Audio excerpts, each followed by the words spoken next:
Tes. Puji Tuhan, shalom. Kita percaya bahwa kuasa kebangkitan Yesus sudah memulihkan hidup kita. Dan kita bisa berkata bahwa kita adalah orang-orang yang lebih daripada pemenang. Amin saudara. Saudara percaya bahwa hidup kita sudah dipulihkan Tuhan. Amin. Berikan sorak-sorai bagi Allah kita. Haleluya. Mari kita tundukkan kepala bersama-sama, kita berdoa. Terima kasih Tuhan. Terima kasih untuk setiap kebaikan-Mu dalam kehidupan kami. Terima kasih untuk semua yang sudah Engkau lakukan dalam kehidupan kami, Bapak. Terima kasih untuk pengorbanan-Mu, Tuhan. Terima kasih untuk kuasa kebangkitan-Mu, Bapak, yang boleh membuat kami menjadi orang-orang yang lebih daripada pemenang. Dan kami boleh berkata bahwa kamilah orang-orang yang lebih daripada pemenang, Bapak. Terima kasih Tuhan untuk pengorbanan-Mu. Kau sudah memberikan semua yang terbaik buat hidup kami, Bapak. Kami serahkan ibadah ini ke dalam tangan-Mu, Tuhan. Biar Engkau yang beracara buat kami, Bapak. Urapi kami semua, Tuhan, yang ada di tempat ini. Biarkan setiap pujian dan penyembahan kami boleh menyenangkan hati-Mu, Bapak. Terima kasih Yesus, terima kasih. Terpuji nama-Mu. Hanya di dalam nama Yesus. Haleluya. Amin. Terima kasih Yesus.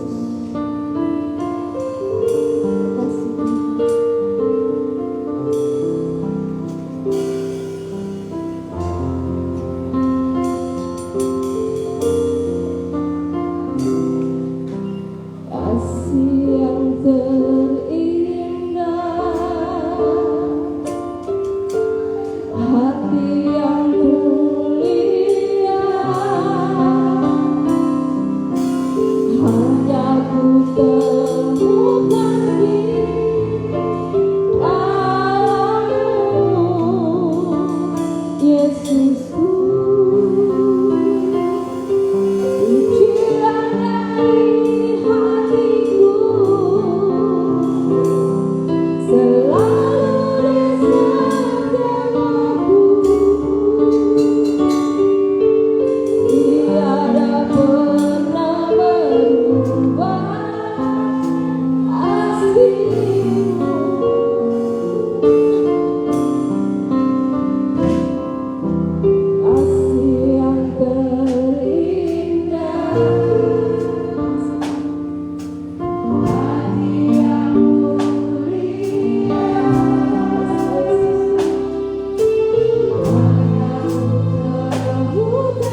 kebangkitan Tuhan memulihkan hidup kita. Terima kasih Tuhan. Terima kasih Yesus. Terima kasih Tuhan. Engkau baik. Haleluya, haleluya Yesus. Terima kasih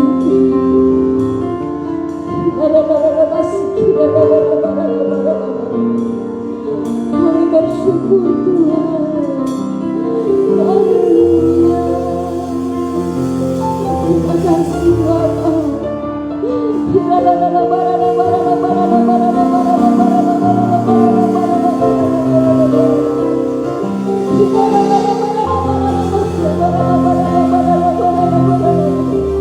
Ingat setiap kebaikan Yesus.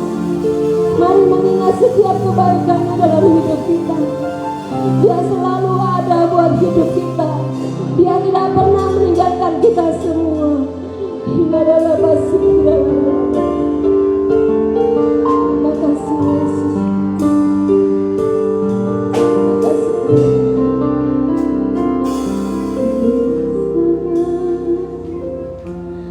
Allahku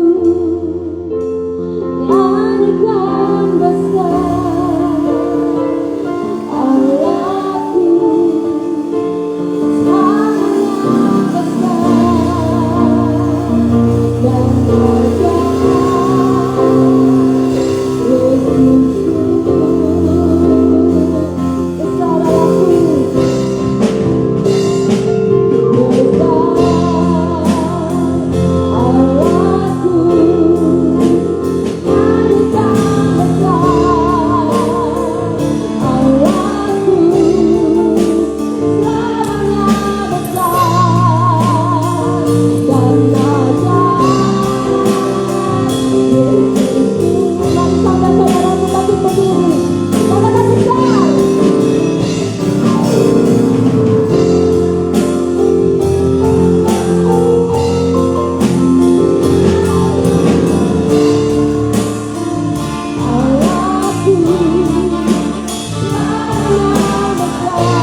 sangat besar dan Dia bangkit untuk memulihkan hidup kita. Amin saudara.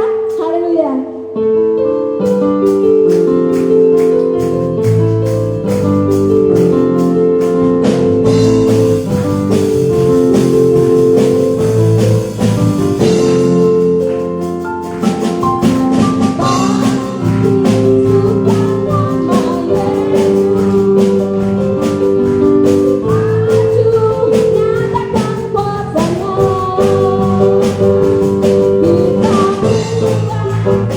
Kita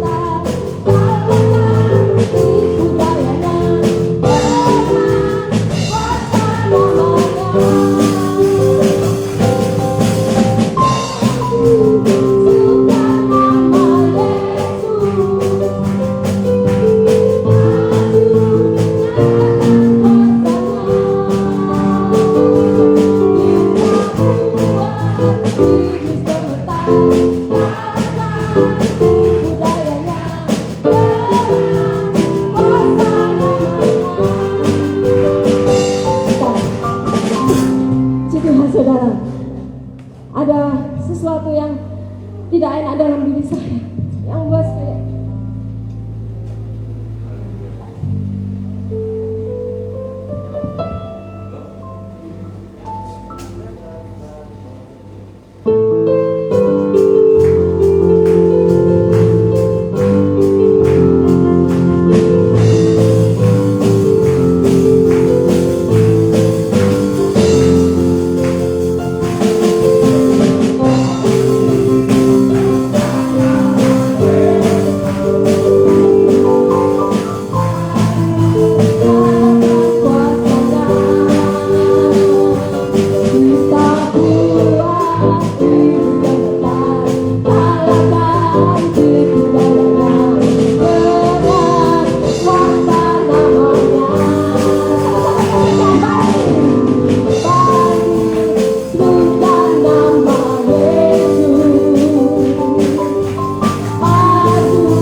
Silakan duduk saudara.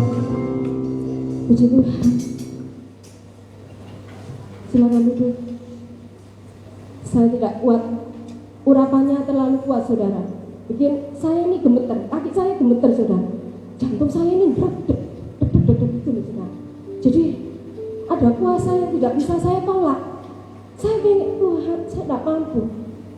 Kalau kita mengingat orang yang baik sama kita aja, kita nangis saudara ya.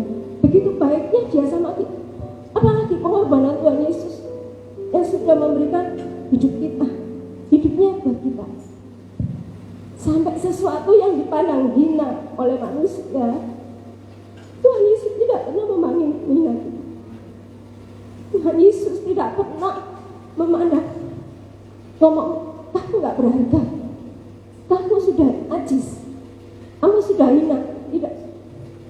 Tuhan Yesus tidak seperti itu. Seandainya saya bilang, kalau menurut pandangan manusia, saya sudah ada di tong sampah saudara, siap digiling, siap dibuang di tempat pembuangan akhir. Tapi karena saya punya Tuhan yang luar biasa, Dia tidak pernah membuang saya. Bahkan Tuhan memulihkan hidup saya. Dia membuat orang-orang yang menghina saya tercelik matanya. Saya punya Tuhan yang luar biasa. Oleh sebab itu saudara, jangan pernah menghina diri Anda sendiri. Saudara berharga di matanya Tuhan. Dia sudah mati di kayu salib untuk kita semua. Terima kasih. Saya dan saudara untuk yang mau bersaksi, kesaksian kita itu menghancurkan kuasa iblis. Mari yang mau bersaksi buat Tuhan.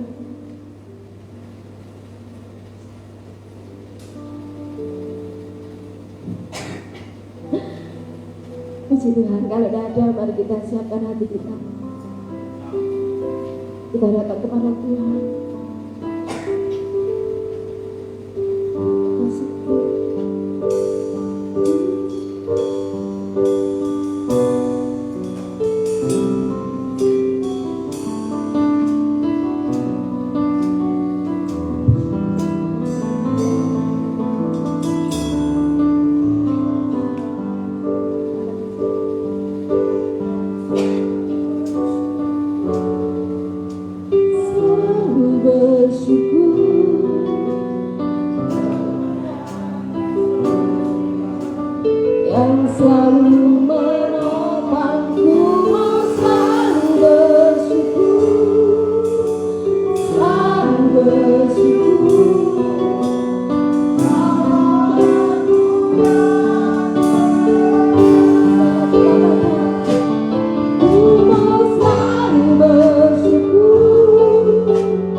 Kau Tuhan yang setia.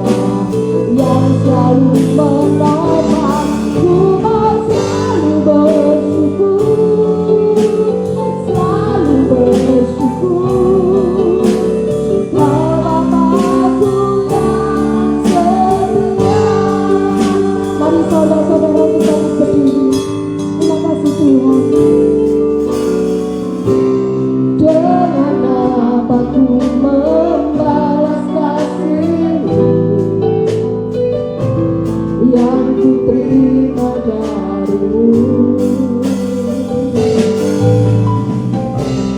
Dengan apa ku membalas cintamu. Oh Yesus, ku mengatakan ku mau selalu bersyukur, selalu bersyukur. Kau Bapa yang setia, yang selalu menolong. Ku mau selalu bersyukur, selalu bersyukur. Kau Bapa yang setia.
Kami akan selalu bersyukur untuk menyatakan iman kami kepadamu, percaya bahwa Engkau Allah yang besar, Allah yang tidak pernah meninggalkan kami, Allah yang selalu ada buat kami.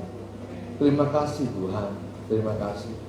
Persiapkan hati kami sebagai tanah yang subur di hadapan-Mu, sehingga setiap firman yang Kau tabur di dalam hati kami bertumbuh, berkembang dan berbuah-buah, sehingga melalui kehidupan kami nama Tuhan dipermuliakan.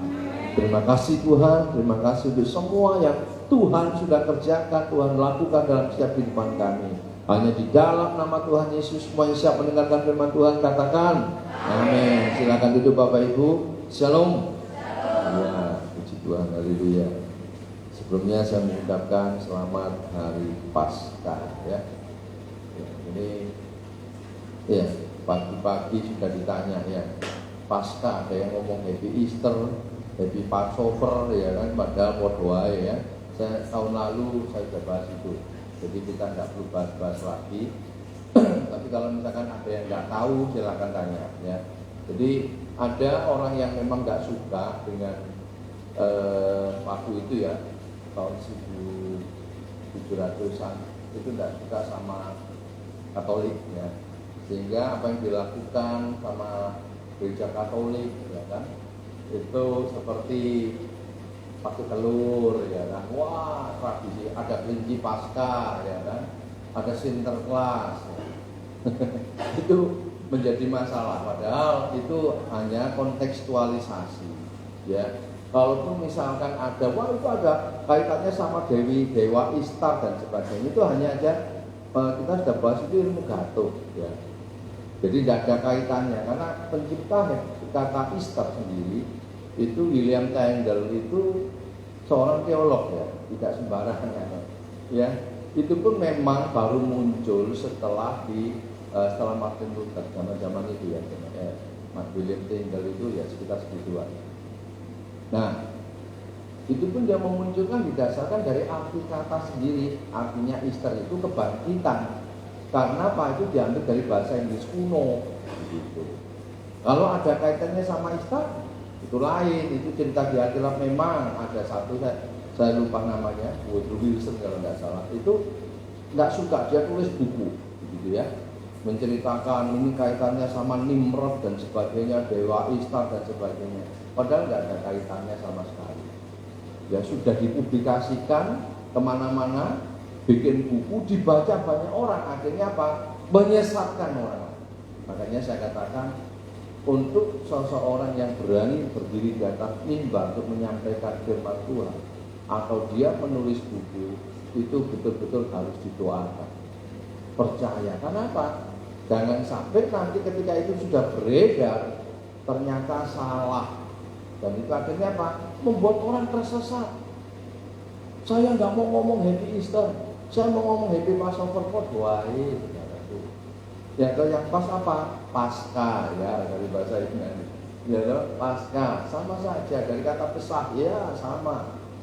Tapi inti yang ada kalau kita pelajari pasca itu dalam konteks PB sama PL, walaupun maknanya sama, keluar dari perbudakan. Kalau dari Israel, perbudakan di tanah Mesir. Kalau gereja, itu perbudakan dari apa? Dosa. Tapi maknanya sudah beda, menuju kepada kemenangan. Kalau dalam kekristenan, PB menjelaskan Yesus bangkit, menunjukkan kemenangannya. Nah, ini yang sebetulnya yang menjadi inti dari ajaran kekristenan. Ya, ini yang seharusnya menjadi dasar bagi kehidupan kita orang-orang percaya. Nah, kita mau lihat dulu kronologi kebangkitannya Kristus. Kita lihat di dalam Matius pasal yang ke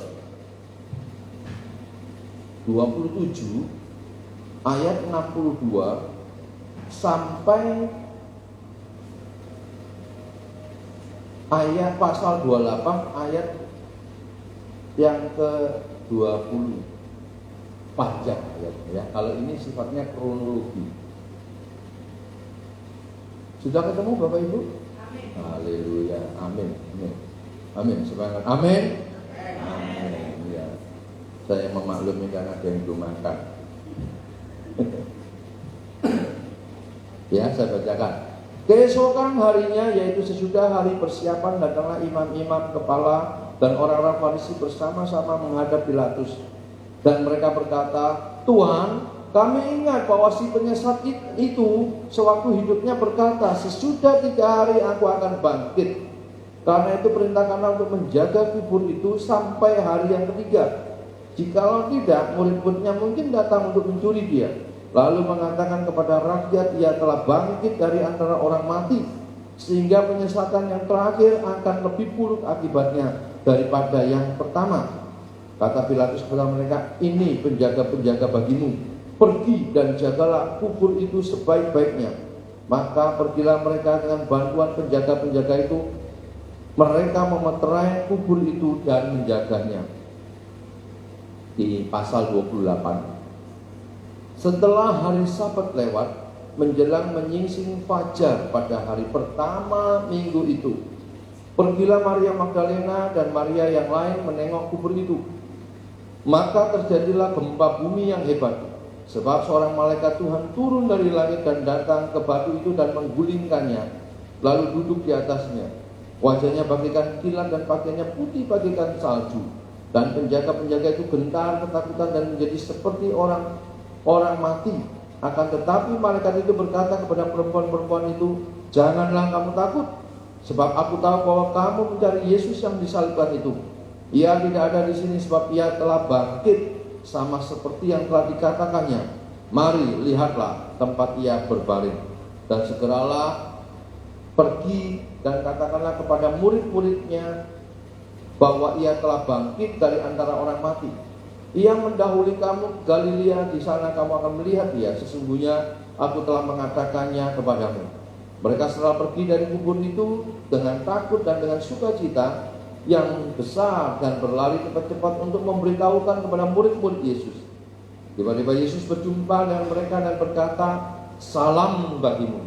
Mereka mendekatinya, memeluk kakinya serta menyembahnya. Maka kata Yesus kepada mereka, "Jangan takut. Pergi dan katakan kepada saudara-saudaraku supaya mereka pergi ke Galilea, dan di sanalah mereka akan melihat aku." Amin. Kalau kita mau melihat kronologi yang terjadi pada saat itu, ya, memang ini makanya banyak ajaran-ajaran yang sekarang ini yang mempertanyakan, apa betul sih Yesus itu bangkit? Apa benar sih Yesus itu mati betul-betul? Banyak teori yang mengatakan bahwa Yesus itu ada yang bilang mati suri, ada yang sengaja mayatnya dicuri seperti yang diceritakan ini, ada lagi yang pada saat itu dia ya seperti mati suri atau dia semaput gitu ya, pingsan, teori pingsan begitu, akhirnya bangkit. Ya kan, di salah satu film The Temptation of Christ itu malah muncul lagi, The Temptation ya. Nah, Yesus nggak mau disalib, tak mudun aja gitu. Jadi yang disalib orang lain, saudara. Terus akhirnya Yesus menikah, saudara. Kacau lagi. Ya kan? Yesus punya keturunan. Sekarang ini ada yang mengaku keturunan Yesus generasi ke-10. Kacau ya? Ada itu. Nah, makanya saya katakan tadi di awal bahwa kebangkitan Kristus adalah menjadi pijakan kita orang percaya untuk apa? Bisa berkumpul seperti ini, bersama-sama memuji kebesaran Tuhan. Ini menjadi pijakan dasar kekristenan. Makanya kalau kita lihat di dalam 1 Korintus pasal 15 dijelaskan pada saat itu ya Rasul Paulus mendengar bahwa ada orang mengatakan bahwa tidak ada kebangkitan orang mati. Ini ramai sudah. Bahkan kalau kita lihat apa yang disampaikan Paulus sampai dengan berkata berkali-kali, seandainya Kristus itu tidak pernah dibangkitkan, sia-sialah iman kita. Kita ini seperti orang yang paling malang. Kita masih tetap dalam dosa kita. Kumpulan kita ini gak ada bedanya dengan kumpulan yang lain. Makanya saya katakan kebangkitan Kristus itu yang menjadi dasar dari keimanan kita. Proses yang Tuhan Yesus alami dari dia lahir, dia menderita, mati di atas kayu salib, bahkan dia bangkit. Inilah menjadi apa? Kronologi yang harus kita yakini dan kita percaya. Ini apa? Pijakan kita, menjelaskan bagaimana keimanan kita. Karena situasinya memang pada saat itu ada yang suka, ada yang tidak suka ya. Kita lihat dalam ketika Yesus hidup pun ada yang suka, ada yang tidak suka. Ada yang mengeluh-ngeluhkan, ada penggembira dan sebagainya. Situasinya seperti itu. Dan kalau kita mau melihat yang menjadi dasar keimanan kita yang mana, kadang-kadang bingung dengan situasi kondisi kayak gini begini. Di YouTube ceritanya begini, ceritanya satu begini, bikin seminar ini dan itu dan sebagainya. Orang sudah mulai terbuka, tetapi puji Tuhan, data-data dan semua yang menunjuk kepada kebangkitan Kristus juga sama. Semakin hari ketika kalau orang mulai membicarakan tentang Yesus, baik itu mulai ngawur begitu ya. Walaupun itu, tapi menurut saya justru itu akan menjadi pembicaraan yang luar biasa. Kenapa? Orang kan bertanya. Makanya Alkitab pun berkata, Rasul Paulus berkata apa? Akan tiba saatnya orang akan mempertanyakan keimananmu. Apa yang kamu yakini, apa yang kamu percayai. Nah, itu yang namanya apologia. Yang dalam perkembangan bahasa Indonesia menjadi apologetika begitu saudara. Mempertanggungjawabkan, menceritakan. Anda tidak perlu sekolah teologi ya. Ketika Anda merasakan, ketika Anda mengalami seperti tadi Bu Marta, saya nggak kuat, siapa saya? Ini yang kita ceritakan, saudara. Ada orang yang menceritakan dengan bahasa Alkitab, ada bahasa Alkitab pakai bahasa Ibrani, Yunani, ada. Itu hanya salah satu cara untuk menjelaskan, memperjelas ceritanya, kronologi yang terjadi. Karena apa? Situasi penulisan ini sampai zaman kita ini 2000 tahun. Butuh apa? Banyak toolkit yang harus kita punyai. Lihat bahasanya zaman itu apa, kan gitu. Ya kan? Kondisinya, sosial politiknya kayak apa. Yesus waktu itu siapa yang nulis ceritanya ini? Oh, muridnya, ya muridnya tok, boleh dewe, kan begitu.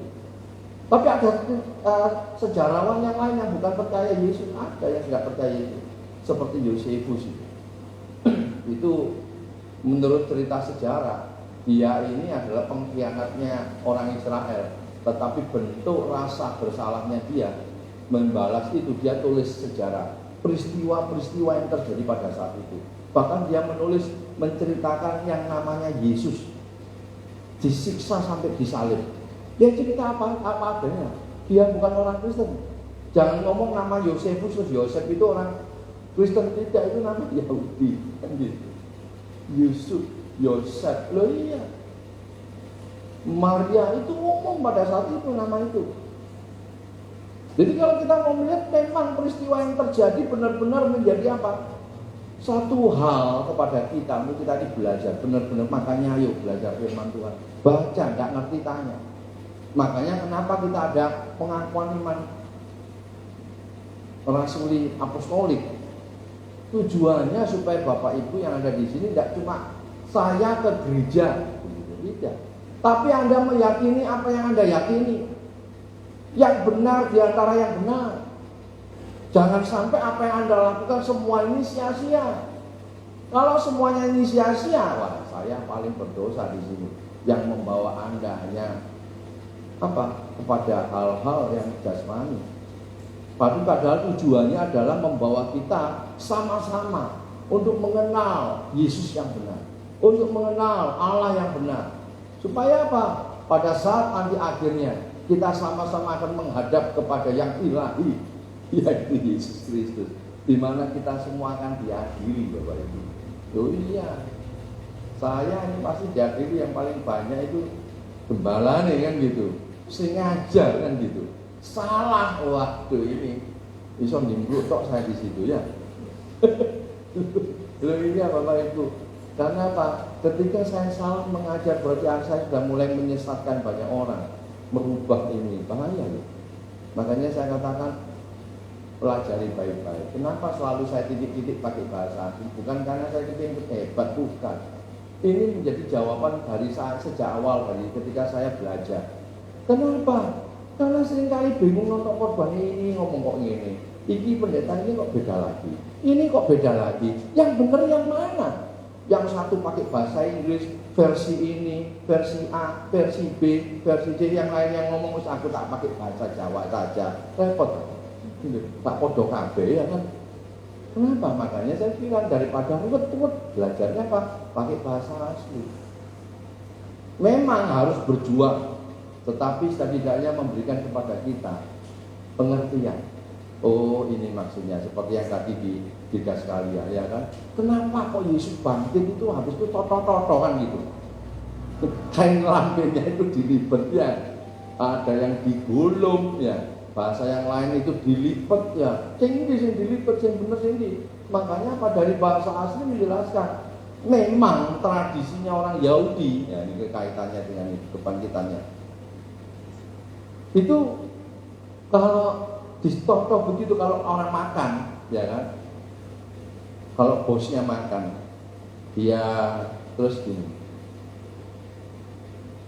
serbetnya diuncal, berarti apa? Terus mari, ngerti ya? You know wis mari, terus selesai, terus gak mangan-mangan aku artinya. Tapi dia serbetnya dilipat di samping. Itu artinya apa? Aku maring ini balik. tembo maneh. Loh, ini tradisi saudaraku. Yo iya, aku akan balik lagi. Apa yang dilakukan Yesus ketika dia mati, itu kan peluhnya itu dilipat, digulung, ditaruh di samping. Menunjukkan bahwa apa? Dia pasti balik lagi. Balik kemana? Ya untuk kita semua. Dalam 1 Tesalonika ketika sangkakala itu berbunyi, malaikat yang niup, nah itu Yesus diawan-awan. Ya. Kita akan mengalami apa? Rapture, saudara. Yang mati dulu bangkit. Nanti Pak Lisbon bangkit dulu. Tapi gak jadi zombie dulu. Enggak. Bangkit ya. Loh ya, sekarang ini rohnya Pak Lisbon itu ada di Taman Firdaus, nyaman di sana. Dia akan bersatu dengan rohnya tubuh kemuliaan. Masuk. Kita yang masih hidup, kalau yang masih hidup loh ya, diubah langsung tubuh kemuliaan. Rapture, saudara. Loh, Tuhan itu kalau ngomong ya dong, pasti dah, sungguhan.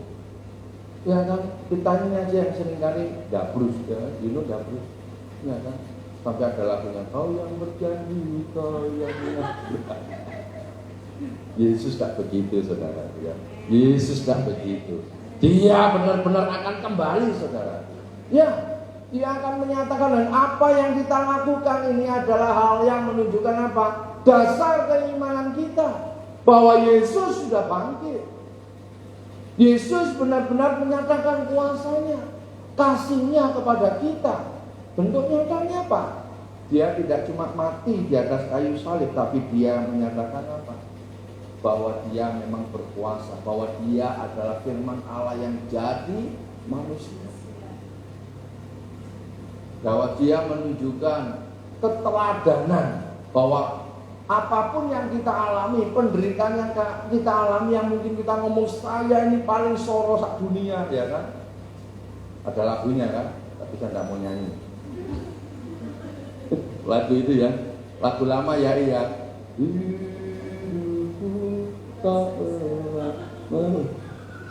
Lagunya itu enggak, tapi kita enggak begitu dalamnya. Jadi apa? Apa yang bisa kita lihat di sini? Apa yang kita bisa pelajari bagaimana keyakinan kita yang tadi saya katakan bahwa kebangkitan Kristus itu membuktikan bahwa yang pertama, firman-Nya benar dan dapat di Alkitab ini ya dan amin. Ini menjadi dasar kita. Ya. Untuk kita tahu. Kita bisa tahu kasih Tuhan dari mana awalnya? Dari Alkitab. Ingat lagunya sekolah minggu kan? Yesus sayang padaku, Alkitab menyatakan. Ya, kalau versi Inggrisnya kan, Jesus love me with God, for the Bible says me so. Itu. Ini menjelaskan apa? Dari sini kita bisa tahu dari Alkitab. Kita bisa tahu dasar bahwa orang menyampaikan, memberitakan kabar sukacita Yesus mati dan bangkit buat kita, untuk menyatakan cintanya kepada kita. Dari mana? Dari Alkitab. Dari Alkitab Roh Kudus berkarya memampukan orang untuk bisa menerima, memberikan kekuatan, semangat untuk menyampaikan berita Injil, berita keselamatan, dan kita bisa menerima karya keselamatan itu. Itu karya Roh Kudus. Makanya dalam Efesus pasal 2, itu bukan hasil usahamu. Benar. Kita diselamatkan karena iman. Ya kan? Itu bukan hasil usahamu, tapi apa? Karya Tuhan. Tuhan memampukan. Tapi Tuhan tidak menciptakan kita jadi robot. Makanya kita punya free will, kemampuan untuk bisa menerima itu tadi. Oh iya ya, dia mati buat saya. Muncul dari situ iman bertumbuh, Roh Kudus berkarya sehingga kita akan mengalami. Makanya kalau diundang saksi, jangan minggu depan saja Pak, kapan-kapan gitu ya.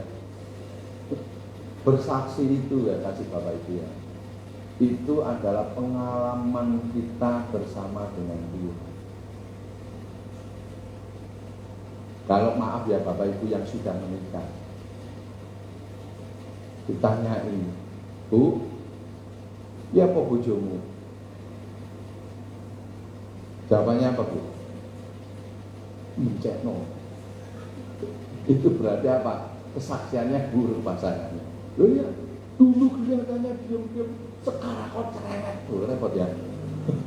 Yang tadinya dulu ganteng, ya kayak Pak Yupa apa? Juanda Kembang, aku khotbah kemarin ya kan. Daripada nyari ganteng terus habis itu jadi elek, lebih baik cari yang elek sampai tua ya elek. Jadi nggak hati-hati kan gitu. Ya ini kan usulnya Pak Juanda kan gitu. Saya kemarin dikirimi maaf. Dalam tulisannya gambarnya Pak Habibie ya. Dia bilang Pak Habibie ngomong begini di tulisannya. Kutipan-kutipan. Saya ini sudah tua.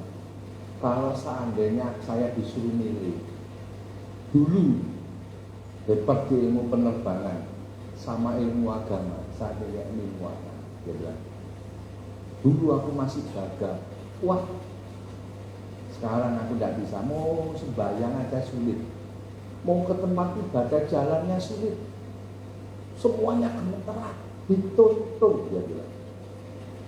Tapi dia bilang, ya seringkali saya hanya bisa memandang ketika saya masih muda. Gagal, luar biasa.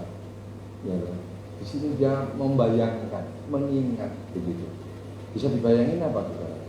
Pengalaman, mengenang, mengingat, dan apa yang kita lakukan kemarin Jumat Agung adalah kita mengingat peristiwa demi peristiwa. Dan hari ini pun sama. Apa yang kita lakukan adalah mengingat bahwa dia pernah bangkit.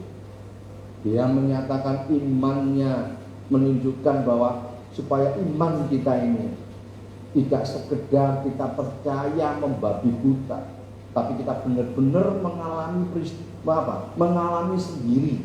Kita benar-benar tahu bahwa kenyataannya Yesus betul-betul bangkit. Dan ini menjadi dasar kita sekali lagi, keimanan kita. Supaya apa? Bahwa firman Tuhan ini ya dan amin. Bahwa tidak ada kebohongan dalam sini cerita ini. Tidak ada kebohongan dalam apa yang kita yakini, yaitu firman Tuhan yang menjadi dasar kita. Yang kedua, bahwa kebangkitan Kristus menunjukkan apa? Jaminan keselamatan kita orang percaya. Yang tadi dikatakan seandainya Kristus tidak pernah dibangkitkan, sia-sia iman kita. Kita ini adalah orang yang paling malang di dunia. Justru kebangkitannya ini menunjukkan kemenangannya atas maut. Bahkan di dalam 1 Petrus dikatakan ketika Yesus masuk ke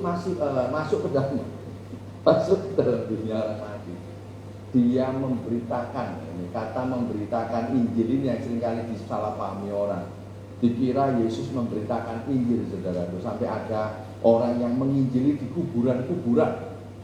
Ampun toh, salah tafsir ya, di kuburan. Kata Yesus yang ada batu nisan itu sama. Iya, tidak mana yang kuburan situ ya gitu ya. Ini yang terjadi, beda sama yang kemarin saya dikirim lagi, dijual rumah. Karena saya merasa tidak dianggap sama tetangga saya. Tetangga saya diajak ngomong gimana, berarti memusuhi saya. Ternyata waktu dilihat rumahnya di pinggir kuburan, ya jelas kan gitu. Kita bisa melihat itu terjadi, tidak begitu kan?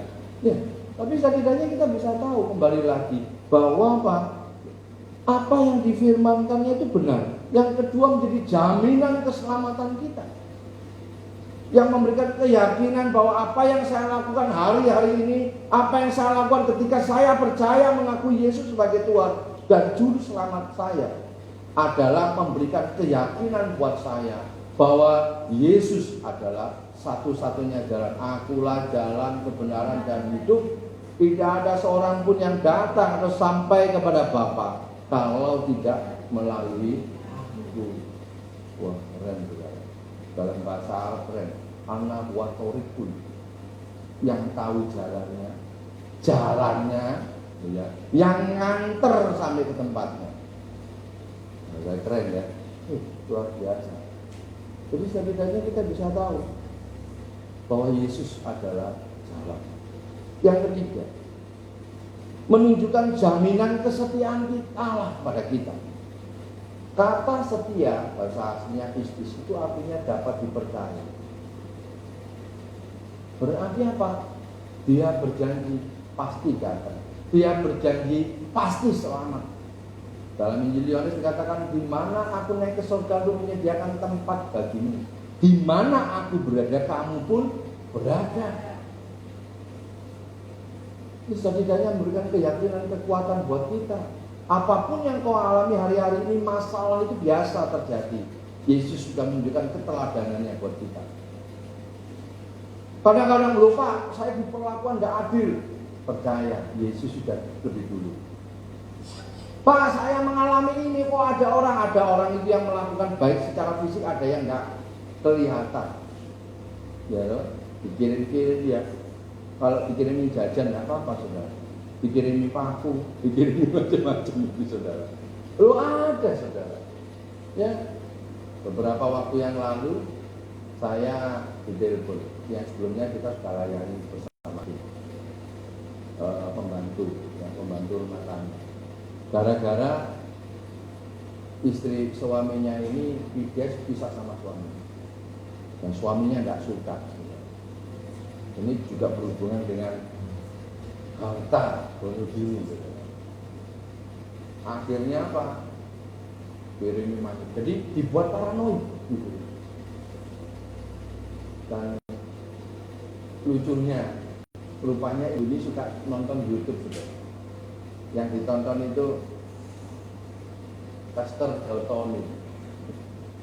Ilmu gaduh jalan. Ini akhirnya apa? Saya kalau dirupiah sama saya nggak mau. Saya maunya sama pendeta. Telepon lah ya, akhirnya ke sana. Dan itu waktu itu kejadian yang kedua, saya ditelepon, saya tanya, saya bawa tim ini siang, banyak yang kerja. Sudahlah, kalau gitu bapak aja sendiri, emergency. Ayo, saya ke situ. Cerita, iya pak, sekarang ini setannya bisa keluar dari tembok. Ono mana kan gitu. Ya kan kayak film-film ya. Ya, yang setannya metu tangannya ke tembok itu. Iya loh. Iya, mosok lah. Iya, Pak. Udah ini, Pak. Bisa nih ngene plafon aku turun plafon lantai setan sing ngarepku ngene lho aku. Lah kayak film horor ya. Saya ini juga suka nonton film horor, Saudara. Nanti ada suara-suara ketok-ketok pintu dibuka enggak ada orang. Wah gitu, koyok ono sing ngen. Jadi dia merasa ada yang dorong sampai dia jatuh. Nah ya ini Pak. Oh ya, ayo kita doa. Iya Pak, benar, nyaman Pak. Saya bilang, mau nggak diserang lagi? Atau bisa kebal terhadap serangan itu? Apa Pak? Terima dia, Yesus sebagai Tuhan dan Juru Selamat. Makanya selalu saya tekankan untuk terima Yesus sebagai Tuhan dan Juru Selamat kepada yang dilayani, baik orang sakit. Selalu saya katakan sebelum innalillahi wa inna ilaihi rajiun harus dikatakan terima Yesus. Ya Bu Yari ya. Ya. Puji Tuhan, saya pesan waktu itu sama Pak Ayong. Pak Amir cepet-cepet diajak doa sebelum terlambat. Puji Tuhan ya, walaupun akhirnya dikubur cara Muslim, tapi tidak masalah. Yang penting kita terima Yesus. Nah, saya katakan itu, tapi karena ya kembali lagi saya akan tentang keselamatan tadi. Orang bisa menerima keselamatan itu karena kasih karunia. Tidak semua orang mau terima. Makanya ada free will itu tadi yang menyebabkan kehendak bebasnya yang dia mau ngomong belum siap. Waktu saya ngomong, saya tantang begitu, dia bilang nanti dulu. Saya bilang enggak apa-apa, tapi kamu akan manggil saya lagi, manggil kami semua lagi untuk melayani doa kelepasan lagi. Saya bilang gitu. Kuncinya terima Yesus, percaya mengakui Yesus sebagai Tuhan dan Juru Selamat. Setelah itu bangun hubungan terus-menerus, baca firman, ujian penyembahan itu dilakukan supaya apa? Kita akan terbentengi. Ketika kita punya hubungan yang erat, tujuannya apa? Supaya kita yakin kalau misalkan saya pakai ilustrasi. Kita punya anak kecil. Ada orang Nangis tidak nanti? Apapun. Kita jadi orang tuanya apa? Kalau nggak kenal, pasti apa ngomong? Udah diterus kan gitu. Bila si kenal kayak guyang-guyu, hahaha, pada lucunya kan gitu. Tapi apa? Hati seorang bapak, orang tua, ibu, ketika anaknya diperlakukan, digoda seperti itu, mungkin bisa saja dibully, perasaan kita gimana? Pasti kita marah, betul ya? Apalagi bapak kita di surga. Ada yang berani ngotek-ngotek kita, ada. Bahkan kita ini disebut apa? Biji matanya Tuhan. Ada orang yang mau di sini, bijinya matanya diotek-otek gini. Saya rasa juga pasti nggak ada yang mau, ya kan? Meskipun katarak pun nggak ada yang mau diotek-otek begini, dunia punya begini. Ya kan? Nggak ada saudara. Apalagi bapak kita di surga. Pasti dia akan membela kita. Yang keempat, menjelaskan jaminan tidak sia-sia iman dan perbuatan kita dalam Tuhan. Yang tadi saya katakan apa? Apa yang kita lakukan ini tidak semuanya tidak sia-sia. Makanya kerjakanlah, lakukan dengan sebaik mungkin. Seperti di Filipi 2:12. Kerjakanlah keselamatanmu dengan takut dan gentar, ya kan? Baik waktu aku hadir maupun tidak. Seringkali orang hanya sampai di ayat 12, lupa kayak ada apa ayat 13 karena masih ada koma. Karena Allah lah yang mengerjakan menurut kerelaan. Berarti apa? Kerjasama. Kita melakukan apa? Menyadarkan, mengingatkan. Makanya kalau kita lihat tulisan Rasul Paulus mengatakan apa? Selalu mengajarkan kepada kita, kepada jemaat-jemaat yang menerima surat itu seperti apa yang tadi dikatakan sama Marta. Kalau ada orang yang terus-menerus berbuat baik sama kita, masa tega sih kita menyakiti hatinya? Itu namanya gocengli, gitu kan? Nggak tahu diri, saudara. Kalau dia sudah baik sama kita, sepantasnya kita juga melakukan sesuatu yang baik buat dia. Sehingga kita tahu hidup kita bukannya aku, bahwa hidup kita sudah ditebus dengan harga yang mahal, darah yang mahal, yang kita tidak bisa lakukan. Amin. Mari kita berdoa.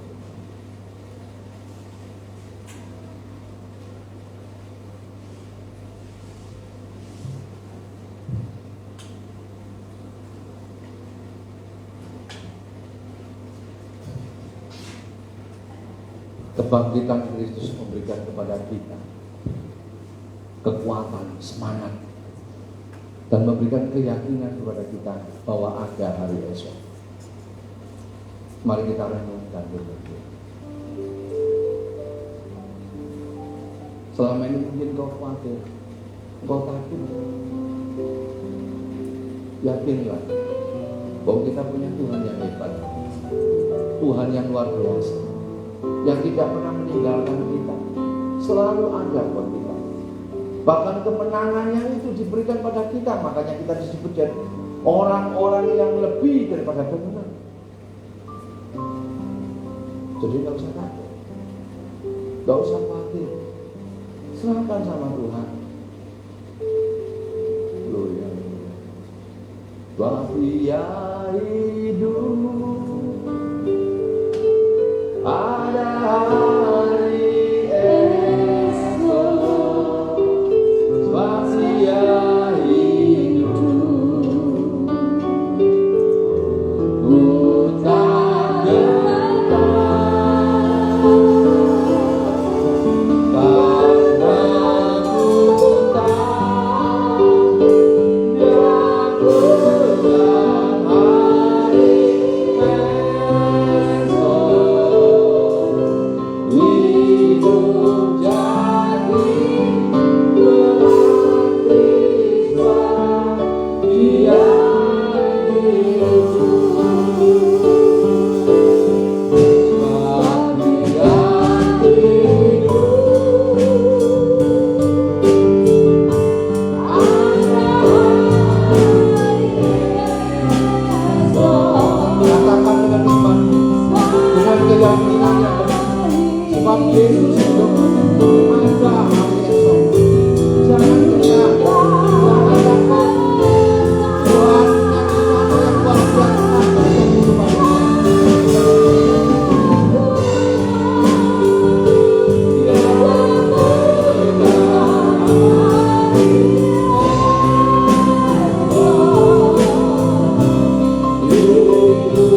berkemuliaan buat kami. Tuhan Yesus hidup. Amin. Tuhan Yesus hidup. Amin. Rasanya kurang semangat. Tidak yakin Yesus hidup. Tuhan Yesus hidup. Amin. Tuhan Yesus hidup. Amin. Berkemuliaan buat Allah kita. Mari kita berdoa. Kami bersyukur ya Tuhan hari ini. Kami bersemangat. Kami boleh bergembira, bersuka cita karena Engkau hidup. Menunjukkan keimanan kami, keyakinan kami bahwa apa yang kami lakukan tidak salah, bahwa apa yang kami kerjakan tidak sia-sia. Engkau hidup sehingga kami boleh berkata ada hari esok. Sebab Engkau hidup Tuhan, memberikan kepada kami jaminan untuk kami tetap percaya.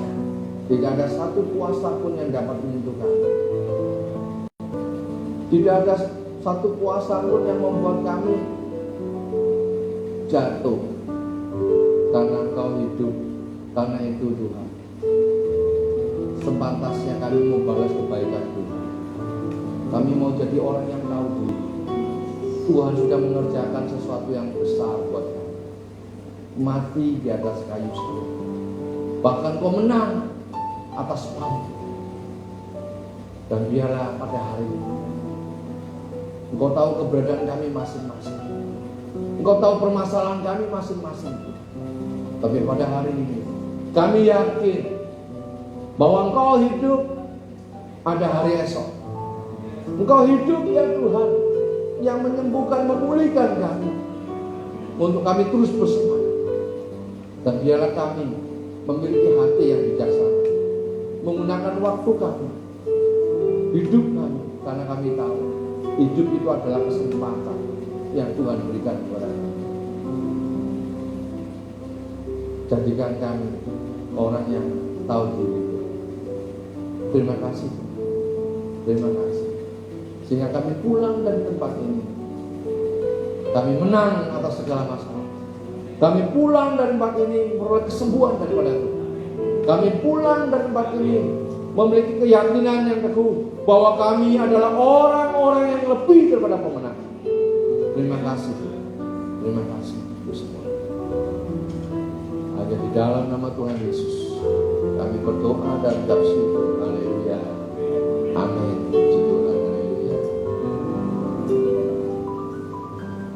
Ya Bapak Ibu, ibadah hari Minggu akan dilayani oleh Bapak Jeffrey Wela. Ya, jadi nggak tahu apakah beliau bawa alat sulap apa enggak. Biasanya ya, tapi bukan untuk hiburan ya. Ini untuk bagaimana menerapkan praktisnya firman Tuhan itu kayak apa. Tapi setidaknya memberikan kekuatan semangat nantinya buat kita juga. Ya, jadi masing-masing hamba Tuhan itu punya cara ya yang Tuhan kasih dalam hatinya. Dan memang Pak Jeffrey Welang ini lebih banyak ke pelayanan anak sekolah minggu ya. Tapi di dewasa gini beliau juga siap. Dan ibadah kita tetap seperti biasa selama tidak ada perubahan peraturan pemerintah. Kita bisa offline, kita tetap offline seperti ini mengikuti protokol kesehatan. Jadi diharapkan Bapak Ibu diminta yang tidak pakai masker ya. Kita siapin masker ya. Banyak kok. Gak usah takut. Tidak habis ya. Kita siapin masker, cuci tangan dan sebagainya. Gunakanlah fasilitas yang ada untuk mentaati protokol kesehatan. Berikutnya kita bisa melihat acara ini yang live begitu di Rumah Pemulihan di Facebook dan Instagram Rumah Pemulihan H2O. Untuk siaran tunda itu kita bisa lihat di YouTube Rumah Pemulihan House of Healing H2O. Ya.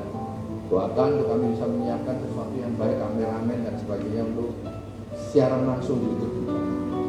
Apabila jemaat ingin memberikan persepuluhan, itu ada bisa dilihat di LCD di Bank Rakyat Indonesia, nomor rekening tertera atas nama gereja. Untuk memberikan persembahan, Bapak Ibu bisa lihat ada kotak persembahan di belakang atau bisa transfer ke rekening BCA karena memang kita belum ya, dari sinode belum ada MOU ke BCA sehingga masih atas nama ini. Oke, Mari kita bangkit berdiri, kita akan bacakan pengakuan iman kita. Yakinlah apa yang kau baca, apa yang kau katakan itu menjadi pernyataan imanmu, supaya engkau akan ingat bahwa saya datang ke gereja bukan cuma karena sunnah.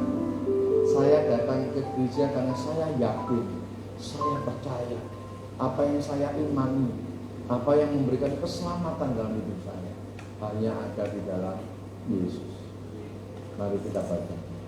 Aku percaya kepada satu Allah, Bapa yang Maha Kuasa, pencipta langit dan bumi, dan segala sesuatu yang kelihatan dan tak kelihatan.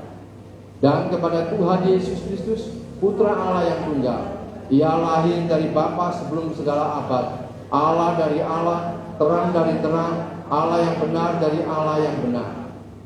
Ia dilahirkan bukan dijadikan, sehakikat dengan Bapa, segala sesuatu dijadikan olehnya. Ia turun dari surga bagi kita manusia dan bagi keselamatan kita.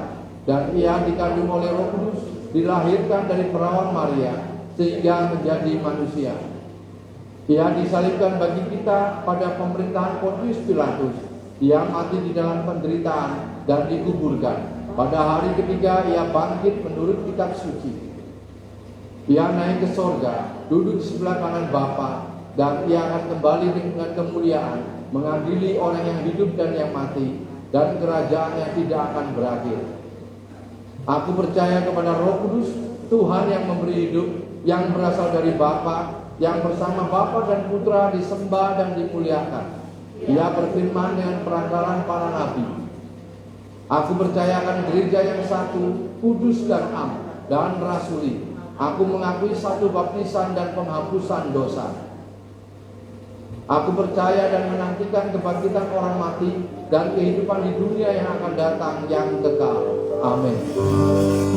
Ini kami Tuhan, ini hidup kami, jadikan arahmu untuk kemuliaan-Mu, menjadi pribadi yang sehat dan tegar,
hanya nama-Mu saja yang ditinggikan dan diagungkan.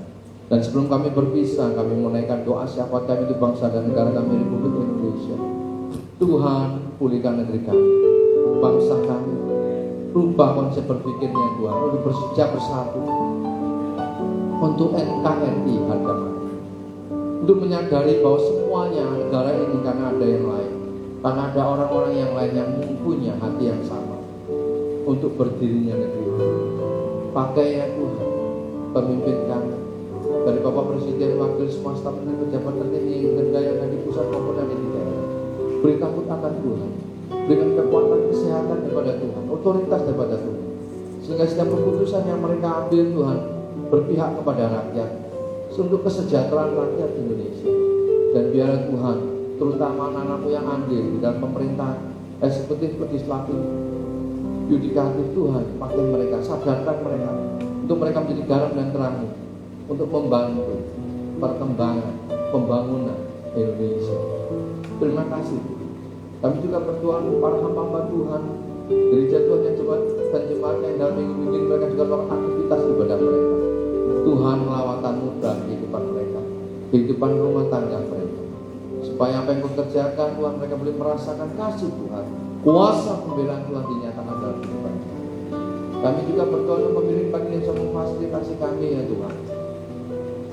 Tuhan, Kau berkati kehidupan rumah tangganya, istri dan anak cucunya Tuhan, Kau tahu masing-masing. Pemulihan Tuhan Kau nyatakan dalam kehidupan, untuk boleh melihat kuasa kasih Tuhan. Juga pegawai dan tempat ini dimanapun mereka berada, Tuhan Kau menjaga, melindungi mereka, memberkati mereka. Juga jejaring-jejaring kami ya Tuhan, di mana gereja ini bisa melakukan sesuatu hal untuk kemuliaan nama Tuhan. Tuhan mampukan, berkati mereka juga semua. Kami berdoa ya Tuhan untuk tetangga kiri kanan muka belakang orang sekitar tempat ini, RW 14, RW 15, Kelurahan Kerbangan Selatan, Kecamatan Pabian, Candian, dan terutama Kota Surabaya. Tuhan campurkan, biarlah kuasa kasih-Mu Tuhan turun atas mereka, supaya mereka juga boleh merasakan kebaikan Tuhan. Biar mereka merasakan benar-benar masih ada Tuhan yang menjaga diri, sampai pada saatnya mereka benar menerima kasih karunia. Kami juga berdoa untuk jemaat-Mu yang saat ini Tuhan, melalui online. Kau tahu keberadaan mereka masing-masing. Biarlah Tuhan sendiri yang akan campur tangan dalam kehidupan anak-anak. Apabila ada yang sakit Tuhan, di dalam nama Tuhan Yesus yang sakit kosong, yang susah pun Tuhan, yang ada masalah Tuhan Kau berikan jalan Tuhan, supaya mereka boleh bangga punya Allah sendiri. Kami serahkan juga program gereja yang Tuhan nanti percayakan kepada kami, untuk kami boleh menjadi berkat di sekeliling kami, melakukan sesuatu yang besar untuk kemuliaan nama Tuhan. Terima kasih Tuhan, terima kasih untuk semuanya. Mari saudaraku, angkat kedua tanganmu sebagai tanda kau hanya berharap dan bergantung pada Tuhan. Dan sekarang terimalah, Tuhan memberkati engkau dan melindungi engkau. Tuhan menyinari engkau dengan wajahnya dan memberi engkau kasih karunia.